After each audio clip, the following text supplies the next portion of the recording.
Clarice Lispector. De onde vem esse Lispector? Eu não sei, eu perguntei, é um nome latino, né? E eu perguntei ao meu pai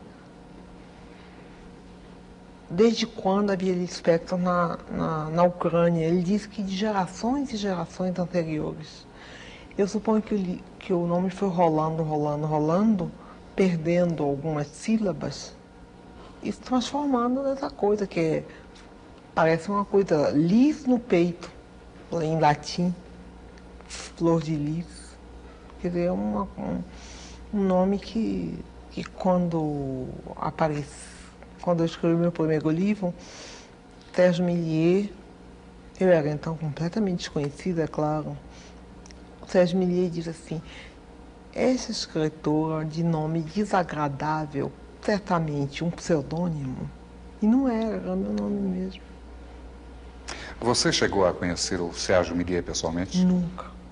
Porque eu publiquei meu livro e fui embora do Brasil para viajar, porque eu me casei com um diplomata brasileiro. De modo que eu não conheci. As pessoas que escreveram sobre mim eu não conheci.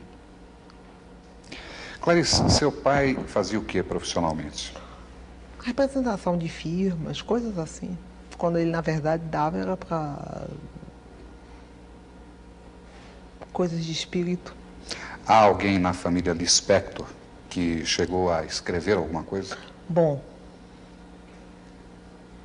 eu soube ultimamente, para minha enorme surpresa, que minha mãe escrevia. Não publicava, mas escrevia. Eu tenho uma irmã, Elisa Lispector, que escreve romances. E tenho uma irmã chamada Tânia Kaufmann, que escreve livros técnicos. Você chegou a ler as coisas que sua mãe escreveu? Não, eu só soube há poucos meses. Mas não teve condições de ler? Não, eu soube informação de uma tia. Ele sabe que sua mãe fazia um diário e escrevia poesias, eu fiquei bobo. Em diversas entrevistas que você tem concedido, surge quase que necessariamente a pergunta de como você começou, quando. Isso é mais do que conhecido, você começou aos 7 anos de idade. Antes dos 7 anos eu já fabulava, já inventava história. Por exemplo, inventei uma história que não acabava nunca. É muito complicado para explicar essa história, como era. Mas quando eu comecei a ler e escrever, comecei a escrever também. Pequenas histórias. Quando a jovem, praticamente adolescente Clarice Lispector descobre que realmente é a literatura, aquele campo de criação humana que mais a atrai, a jovem Clarice tem algum objetivo específico ou apenas escrever sem determinar um tipo de público? Apenas escrever. Você poderia nos dar uma ideia do que era a produção da adolescente Clarice Lispector? Caótica, intensa, inteiramente fora da realidade da vida. Desse período, você se lembra do nome de alguma produção? Bom, eu escrevi várias coisas antes de publicar meu primeiro livro. Eu já escrevia para revistas, contos, jornais. Eu ia com uma timidez enorme, mas uma timidez de ousada. Eu sou tímida e ousada ao mesmo tempo. Eu chegava lá na revista e dizia: eu tenho um conto, o senhor quer publicar? Aí eu me lembro que uma vez foi o Raimundo Magalhães Júnior, que olhou, leu um pedaço, olhou para mim e disse: você copiou isso de quem? Eu disse: ninguém, é meu. Ele disse: você traduziu? Eu disse: não. Ele disse: então eu vou publicar. Era assim, era nessa base. Você publicava essas obras em quais publicações? Ah, não me lembro. Jornais, revistas.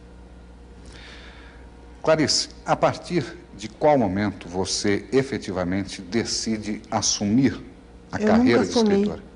Eu nunca assumi. Por quê? Eu não sou uma profissional, eu só escrevo quando eu quero. Eu sou uma amadora e faço questão de continuar a ser amadora. Profissional é aquele que tem uma obrigação consigo mesmo de escrever. Ou então com o outro, em relação ao outro. Agora, eu Faço questão de não ser um profissional, para manter minha liberdade. A sua produção ocorre com frequência? Ou você tem períodos de produzir intensamente? Tem período de produzir intensamente, tem períodos hiatos, em que a vida fica intolerável. Esses hiatos são longos ou não? Dependem, pode ser longos, e eu vegeto nesse período, ou então eu, para me salvar, me lanço logo numa outra coisa, como por exemplo, acabei a novela, estou meio oca, então estou fazendo a história para criança. Como é que você explica a Clarice Lispector voltada para a literatura infantil?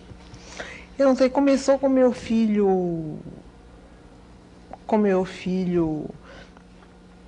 quando ele tinha 6 anos de idade, 6 não, 5, me ordenando para que eu escrevesse uma história para ele. Eu escrevi. Depois guardei e nunca mais liguei. Até que me pediram um livro infantil e eu disse que eu não tinha, inteiramente esquecida daquilo. Era tão pouco literatura para mim, eu não queria usar isso para publicar nada, era para o meu filho. Mas aí lembrei, bom, tenho sim. Então foi publicado. Eu tenho 3 livros de literatura infantil e estou fazendo o 4º agora. É mais difícil você se comunicar com o adulto ou com a criança? Quando eu me comunico com criança, é fácil, porque eu sou muito maternal. Quando eu comunico com adulto, na verdade estou me comunicando com o mais secreto de mim mesma. Aí é difícil, né? O adulto é sempre solitário?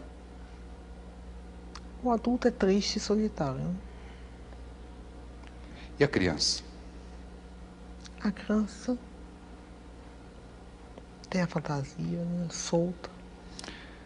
A partir de que momento, de acordo com a escritora, o ser humano vai se transformando em triste e solitário?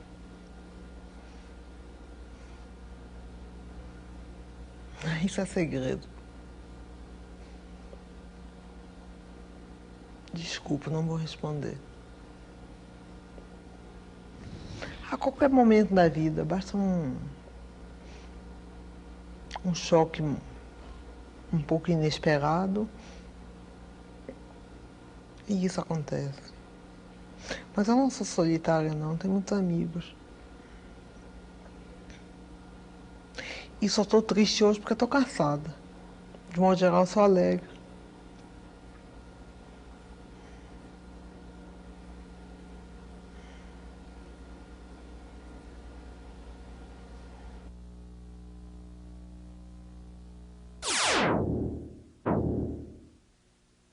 Rilke, em seu Cartas a um Jovem Poeta, respondendo a uma das missivas, perguntava ao jovem que pretendia se tornar escritor: se você não pudesse mais escrever, você morreria? A mesma pergunta eu transfiro a você. Eu acho que enquanto não escrevo, eu estou morta. Esse período é muito duro, o período entre um trabalho e outro. E ao mesmo tempo é necessário para haver uma espécie de esvaziamento da cabeça, para poder nascer alguma outra coisa. Se nascer, é tudo tão incerto. Clarice, como é que você escreve seus trabalhos? Existe algum horário específico? Em geral é de manhã cedo, né? São as minhas horas preferidas, são as da manhã. Você acorda a que horas? 4h30, 5h já acordo. Fico fumando, tomando café, sozinha, sem nenhuma interferência. Quando eu estou escrevendo alguma coisa, eu anoto a qualquer hora do dia ou da noite, coisas que me vêm. O que se chama inspiração, né?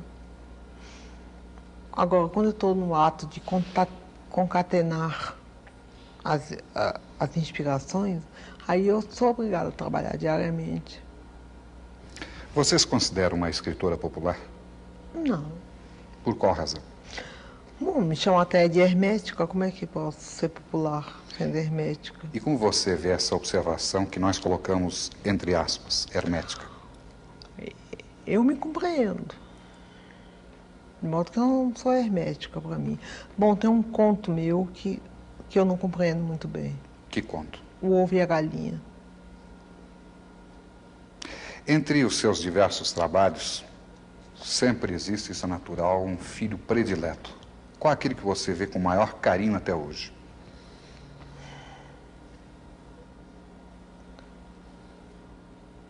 O Ovo e a Galinha, que é um mistério para mim. Uma coisa que eu escrevi sobre um bandido, sobre um criminoso chamado Mineirinho, que morreu com 13 balas, quando uma só bastava, e que era devoto de São Jorge e tinha uma namorada, e que me deu uma revolta enorme. Eu escrevi isso.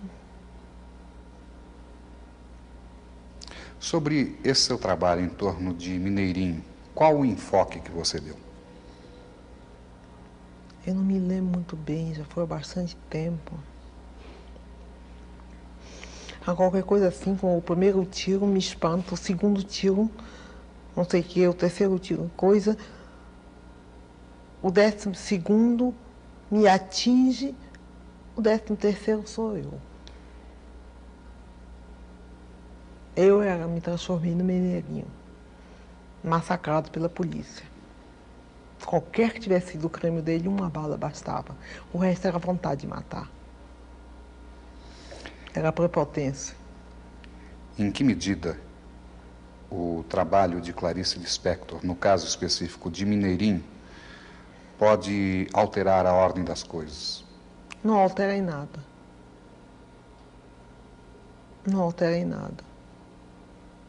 Eu escrevo sem esperança que eu escreva altere qualquer coisa.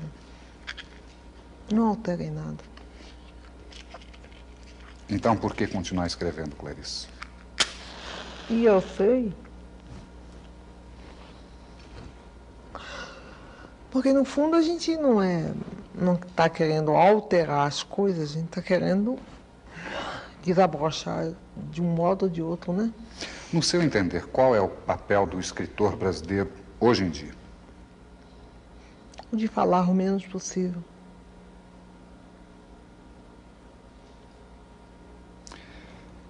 Você tem mantido contato com outros escritores brasileiros? Eventualmente. E mesmo, acredito, latino-americanos. Latino-americano. Quais aqueles que você acredita serem os mais significativos desse tempo atual? Eu prefiro não citar nomes porque eu vou esquecer alguns e vai ofender, vai ferir. Assim eu não cito ninguém. Mas aquele que a toque mais de perto, que lhe diga mais intensamente. Não falar nada. Antes de nós entrarmos aqui no estúdio, você me dizia que está começando um novo trabalho agora, uma novela. Não, eu acabei a novela. Que novela é essa, Clarice? Só de uma moça tão pobre que só comia cachorro quente. Mas a história não é isso só, não. A história é de uma inocência pisada, de uma miséria anônima. O cenário dessa novela é em É qual Rio local? de Janeiro, mas o personagem é nordestino, é de Alagoas. Onde é que você foi buscar dentro de si mesma? Eu morei em Recife. Eu morei no Nordeste, eu me criei no Nordeste. E depois, no Rio de Janeiro, tem uma feira dos nordestinos, no Campo São Cristóvão, e uma vez eu fui lá. E peguei o ar meio perdido do nordestino no Rio de Janeiro. Daí começou a nascer a ideia de um... Depois eu fui a uma cartomante e imaginei, amigos, várias coisas boas que iam me acontecer, e imaginei, quando tomei o táxi de volta, que seria muito engraçado se um táxi me pegasse, me atropelasse e eu morresse depois de ter ouvido todas essas coisas boas. Então daí foi nascendo também a trama da história. Qual o nome da heroína da novela? Não quero dizer, é segredo. E o nome da novela, você poderia revelar? 13 nomes, 13 títulos. Você entra em contato, eu acredito que com frequência, com jovens estudantes universitários? De vez em quando me procuram, mas eles têm muito assim, medo de me atrapalhar. Eles têm muito medo de que eu não receba. Por qual razão? Eu não sei por quê. Mas aqueles que conseguem ou romper a Aí timidez, ficam perfeitamente à vontade comigo e tomam um café comigo e entram na minha casa e eu recebo como amigo. normalmente o contato do jovem estudante com você revela que tipo de preocupação? Revela uma coisa surpreendente, é que eles estão na minha. O que significa estar na sua? É que eu penso às vezes que eu estou isolada e quando eu vejo estou tendo universitário, gente muito jovem, que está completamente ao meu lado. Aí me espanta e é gratificante, né? Nós ouvimos com frequência de que as novas gerações pouco leem no Brasil. Você confirma isso? Bom, os universitários são obrigados a ler porque impõem a ele a obra, né? Agora eu não estou a par dos outros. De seus trabalhos, qual aquele que você acredita que mais atinja o público jovem? Depende inteiramente. Por exemplo, o meu livro A Paixão Segundo GH, um professor de português do Pedro II veio lá em casa e disse que leu 4 vezes o livro e não sabe do que se trata. No dia seguinte, uma jovem de 17 anos, universitária, disse que este livro é o livro de cabeceira dela. Quer dizer, não dá para entender. Isso aconteceu em relação a outros de seus trabalhos? Também em relação a outros meus trabalhos. Qual que você Ou se lembra toca agora? ou não toca. Ou, quer dizer, suponho que me entender não é uma questão de inteligência, e sim de sentir, de entrar em contato. Tanto que o professor de português e literatura, devia ser o mais apto a me entender, não me entendia. E a moça de 17 anos lia e relia o livro. Parece que eu ganho na releitura, né, o que é um alívio. Você acredita que essa dificuldade é própria para apenas algumas camadas de nosso tempo e com novas gerações ela será entendida de imediato ou continuará? Não tenho a menor ideia. Não tenho a menor ideia. Eu sei que antes ninguém me entendia, agora me entendem. Aqui que você atribui isso? Eu acho que tudo mudou, porque eu não mudei, não. O que teria mudado, não fiz, Clarice? que eu saiba, eu não fiz concessões. Mas o que teria mudado nas pessoas que as levassem a compreender o seu trabalho? Eu realmente não sei. É uma pergunta que eu faço a você, porque eu não sei responder. Você discute muito com a Clarice Lispector, escritora? Não. Eu me deixo ser. E convivem em paz? Às vezes não em paz, mas... Normalmente, que tipo de problema a Clarice Lispector, escritora, traz a você? Às vezes o fato de me considerarem escritora me isola. Por qual razão? Me põe um rótulo. E você acredita que as pessoas olhem para você através desse rótulo? Às vezes através desse rótulo. Tudo que eu digo é a maior bobagem, então é considerada como uma coisa linda ou uma coisa boba, tudo na base de ser escritora. É por isso que eu não ligo muito a essa coisa de ser escritora, de dar entrevista e tudo. É porque eu não sou isso. Se essa é a tendência do público, qual você acredita que deva ser o perfil médio de seu leitor? Sabe que eu não sei? Você não tem ideia? Não. Você acredita que uma pessoa vá a uma livraria especificamente comprar um livro de Clarice Lispector? Parece que isso que acontece. Eu sei porque às vezes me telefonam e me perguntam em que livraria encontra meu livro.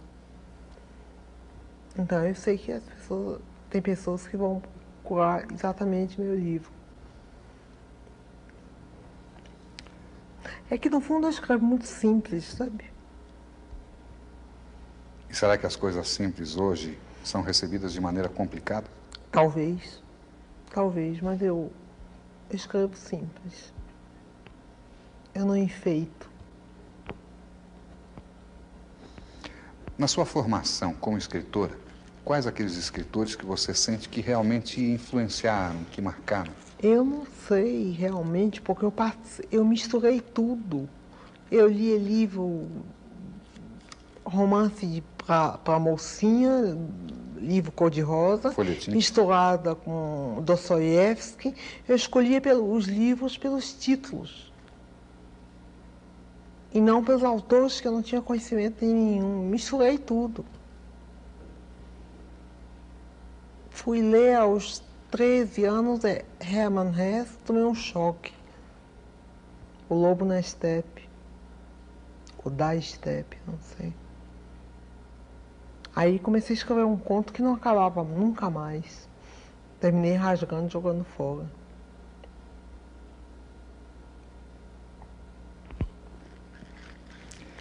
Isso acontece ainda agora de você produzir alguma coisa e rasgar? Eu deixo de lado ou rasgo. Não, eu rasgo, sim. É produto de reflexão ou uma emoção Raiva, instantânea? um pouco de raiva. Com quem? Comigo mesmo. Por que, Clarice? Sei lá, eu tô meio cansada Do quê? de mim mesmo. Mas você não renasce e se renova a cada trabalho novo? Bom, agora eu morri. Vamos ver se eu renasço de novo. Por enquanto eu tô morta. Tô falando de meu túmulo.